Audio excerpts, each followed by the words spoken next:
The purpose of this video is to demonstrate how to, on a Windows machine, install a program that you've downloaded from the internet in the form of an ISO or disk image.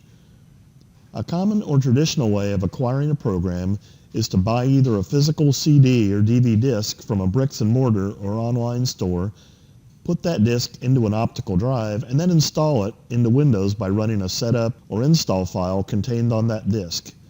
In today's online economy, more software vendors and customers, for that matter, are wanting to download the software from the internet and then install it directly from that file.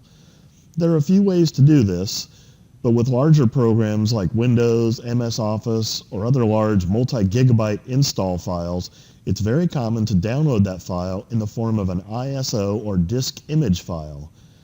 An ISO file is a single archived file that contains all of the contents of an optical disc, such as a CD or DVD. To serve as an example for this, I've downloaded SQL Server 2012 from DreamSpark and have stored it on an external thumb drive. My laptop has Windows 8.1 but doesn't have a built-in optical DVD drive, so all I have is a C drive. After plugging this thumb drive into my laptop, Windows kindly assigns it a letter and makes it my D drive. Now if I go into Windows Explorer and open up my new D drive, I see two ISO disk image files here. One is for the 64-bit version of SQL Server 2012, and the other one is for a 32-bit install. I have the 64-bit version of Windows, so I'm going to work with this top one.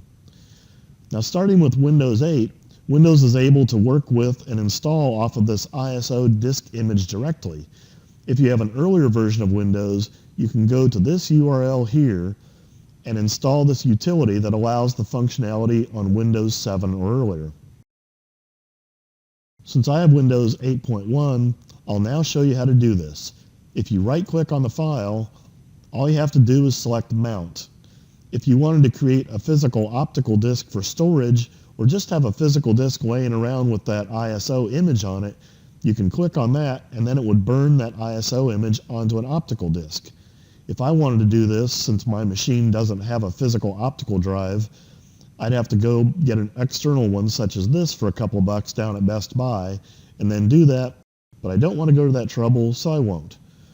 All I'm going to do is select this top default command of Mount, and now look what I've got out here in Windows Explorer. I now have an additional drive letter of E, which is my install disk for the program in that ISO image file. If I want to install that file onto my machine now, all I have to do is go into that folder, double-click on the Setup EXE file, and you're good to go. Well, I hope this helps, and happy installing!